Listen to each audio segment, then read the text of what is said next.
मुझे अब्रॉड से एमबीबीएस करना है, लेकिन मुझे सब कुछ इंडिया जैसा चाहिए। For example, mode of study, pattern, syllabus, language, food, climate, etcetera. सब कुछ ए टू जेड इंडिया जैसा माहौल किसी कंट्री में अवेलेबल है? Yes. Hello everyone, my self doctor Neetu Singh. मैंने अपनी एमबीबीएस की पढ़ाई अब्रॉड से करी है। मेरा एफएमजी हो चुका है। मेरा इंडिया के गवर्नमेंट हॉस्पिटल में 1 साल का इंटर्नशिप कंप्लीट हो चुका है। मैंने खुद ने अब्रॉड एमबीबीएस की जर्नी ऑलरेडी जी लिया है। ये वीडियो में मैं आपको बताऊंगी कि ऐसा कौन सा कंट्री का ऑप्शन है जो कि फुल्ली इंडियन मेडिकल सिस्टम को फॉलो करता है। प्लीज इस वीडियो को वॉच करें fully and don't forget to like, share and subscribe.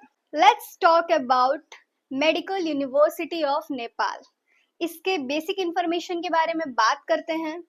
इस वीडियो में मैं आपको बेसिकली बताऊंगी कि कौन कौन से कॉलेजेस हैं जो कि त्रिभुवन यूनिवर्सिटी एफिलिएटेड है, कौन कौन से कॉलेजेस हैं जो कि काठमांडू यूनिवर्सिटी एफिलिएटेड है, एंड किस कॉलेज का लगभग कितना बजट जा सकता है, एंड अपने बजट के अकॉर्डिंग आप कौन कौन से कॉलेज में कैसे अप्लाई कर सकते हैं, एलिजिबिलिटी क्राइटेरिया क्या है, etcetera etcetera etcetera. Let's get started. सबसे पहले मैं आप लोग को ये बता देती हूँ कि कौन कौन से मेडिकल कॉलेजेस हैं जिनके पास डिफरेंट डिफरेंट एफिलिएशंस हैं। सो ये लिस्ट है, ये सारे कॉलेजेस त्रिभुवन यूनिवर्सिटी एफिलिएटेड हैं, एंड ये लिस्ट है, ये सारे कॉलेज काठमांडू यूनिवर्सिटी एफिलिएटेड हैं। अब आप लोग के मन में सवाल आ रहा होगा कि इससे कुछ डिफरेंस आएगा। नो, आप लोग को as a foreign medical student आप जाओगे वहां पे, आप लोग के लिए कोई ऐसा डिफरेंस नहीं है। बस कुछ लोग इस तरीके से बोलते हैं कि जो भी काठमांडू यूनिवर्सिटी एफिलिएटेड हैं वो थोड़े से स्ट्रिक्ट होते हैं, जो त्रिभुवन यूनिवर्सिटी एफिलिएटेड है वो थोड़ा लीनियंट होते हैं, इस तरीके की बातें बोलते हैं। बट अगर आप मुझसे पूछेंगे तो मैं यही बोलूंगी, इसका कोई खास ऐसा डिफरेंस नहीं है। आप दोनों में से किसी भी यूनिवर्सिटी में आप जाएंगे, आपको ऐसा स्टडी रिलेटेड कोई भी डिफरेंस नहीं मिलेगा। पॉइंट नंबर 2 जिस पे सबसे ज्यादा डाउट होता है कि आखिर फॉरेन मेडिकल स्टूडेंट्स के लिए सीटें कितनी अवेलेबल है। डेफिनेटली हर कॉलेज का अलग अलग सीट मैट्रिक्स है, एंड उसमें मैक्सिमम सीटें नेपाली स्टूडेंट के लिए रिजर्व होती है। तो फॉरेन मेडिकल स्टूडेंट के लिए कितनी सीटें होंगी? अप्रॉक्स 560 के करीब फॉरेन मेडिकल स्टूडेंट के लिए टोटल नेपाल में सीटें रिजर्व हैं। पॉइंट नंबर 3, लोग ये सोचते हैं क्या नेपाल में इंडियन स्टूडेंट पढ़ रहे हैं? यस, नेपाल में भी इंडियन स्टूडेंट पढ़ रहे हैं। आपको first year, second year, third year, fourth year, final year, हर ईयर में इंडियन स्टूडेंट्स मिल जाएंगे। हर कॉलेज की स्पेसिफिक सीटें रिजर्व हैं फॉरेन मेडिकल ग्रेजुएट्स के लिए। अकॉर्डिंगली आपको वहां पे इंडियन स्टूडेंट्स देखने को मिलेंगे। मोड ऑफ इंस्ट्रक्शन क्या है?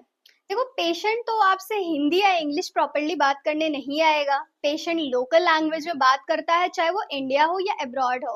फॉर एग्जाम्पल, अगर कोई नॉर्थ का बच्चा है, उसे जीएमसी साउथ में मिल रहा है, तो आप ये नहीं एक्सपेक्ट कर सकते हो कि वो आपके हिंदी लैंग्वेज में आपसे बात करेगा। डेफिनेटली वो अपने लोकल लैंग्वेज में बात करेगा। तो जब हम जहाँ भी जिस भी माहौल में रहते हैं, जिस भी मेडिकल कॉलेज में पढ़ते हैं, तो धीरे धीरे वहाँ के लोकल से बात करते करते उनकी एक्सेंट समझ में आने लग जाती है, एंड ऐसा कोई प्रॉब्लम नहीं होता है। Why I am saying this? क्योंकि मैंने पर्सनली नेपाल विजिट किया है 2025 में। मैं वहाँ पे ऑलमोस्ट 2 हफ्ते रहकर आई हूँ। मैंने बहुत सारे वहाँ के मेडिकल कॉलेजेस पर्सनली विजिट किए हैं। बिलीव नहीं हो रहा है? मेरे चैनल पे आप जाइए एंड वहाँ पे एमबीबीएस इन नेपाल का प्लेलिस्ट आप देख सकते हैं। वहाँ पे आपको मेरी वीडियोस मिल जाएगी नेपाल के अलग अलग मेडिकल यूनिवर्सिटी पे। एंड इसके बाद भी अगर आपको कोई डाउट है तो I am here, my WhatsApp number is given here. आप मुझे टेक्स्ट कर सकते हैं, मैं आपको गाइड कर दूंगी।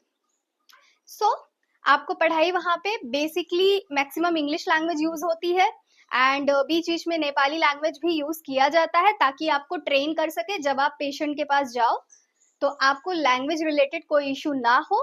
नेपाली लैंग्वेज टफ बिल्कुल भी नहीं है, ऑलमोस्ट हिंदी जैसा ही है। सो लैंग्वेज का कोई इशू नहीं है नेपाल में। पॉइंट नंबर 5, वहाँ का क्लाइमेटिक कंडीशन कैसा है, फूड किस टाइप का मिलता है। सब कुछ इंडिया जैसा है। जैसे हमारे इंडिया में जैसे जो जो वेदर होते हैं अलग अलग, बारिश का मौसम है, गर्मी आ रही है, ठंडी आ रहा है, सेम नेपाल में है। खाना जो हम खाते हैं सेम नेपाल में मिलता है। कोई ऐसा डिफरेंस नहीं मिलेगा आपको फूड और क्लाइमेटिक कंडीशन को लेके। अब इतनी सारी बातें हो चुकी है तो अब मन में आ रहा होगा ना कि अप्लाई कैसे करना है। बहुत इंपॉर्टेंट स्टेप है। दो तरीके हैं अप्लाई करने के। पहला, MEC करके एग्जाम होता है, वो नेपाल के स्टूडेंट्स के लिए है, एंड फॉरेन मेडिकल स्टूडेंट्स के लिए नीट के थ्रू होगा, क्योंकि हमारे इंडिया का जो एग्जाम है नीट एग्जाम, उसी की स्कोर के बेसिस पे आप लोग को नेपाल में डायरेक्ट एडमिशन मिलेगा, जो आपके लिए फॉरेन मेडिकल स्टूडेंट की सीट रिजर्व है उस पे। MEC एग्जाम के थ्रू जो बच्चे जाते हैं वो नेपाल के बच्चे होते हैं, उनका सीट रिजर्वेशन अलग है, आप उनकी सीट पे क्लेम नहीं कर सकते हो। अप्लाई करने के लिए आपके पास 10th एंड 12th का रिजल्ट होना चाहिए, आधार कार्ड होना चाहिए, पासपोर्ट होना चाहिए, एंड आपका क्वालिफाइड नीट स्कोर होना चाहिए। बहुत सारे बच्चों के दिमाग में आ रहा होगा कि क्या हम अपना प्रीवियस ईयर का नीट स्कोर कार्ड यूज कर सकते हैं? नहीं। नेपाल और बांग्लादेश में एडमिशन लेने के लिए आपके पास करेंटली 2026 का ही स्कोर कार्ड होना चाहिए, जिसमें क्वालिफाइंग आपके नीट मार्क्स होने चाहिए, तो ही आपको एडमिशन मिलेगा। अगर आप 2024 या 2025 का नीट स्कोर कार्ड यूज कर रहे हैं तो आप लोग रशिया में एडमिशन ले सकते हैं। अगर आपको रशियन मेडिकल यूनिवर्सिटी की भी जानकारी चाहिए तो आप दिए गए व्हाट्सएप नंबर पे मुझे मैसेज कर सकते हैं, मैं आपको फी स्ट्रक्चर का लिंक शेयर कर दूंगी एंड वहां की पूरी डिटेल्स प्रोवाइड कर दूंगी।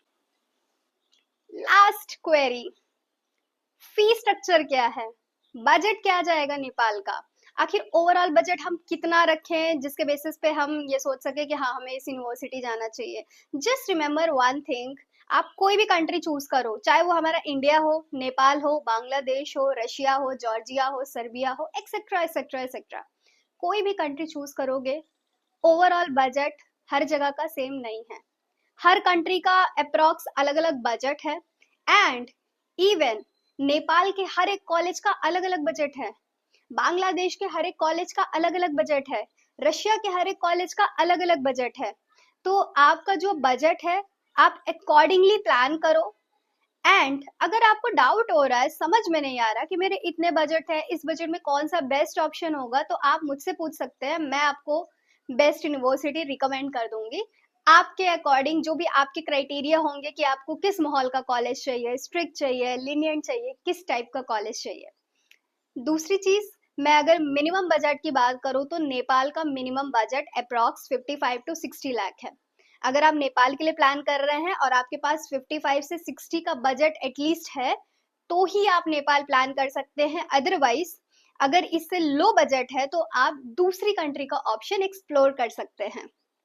सो ये रहा एक बेसिक ओवरव्यू नेपाल से MBBS करने का।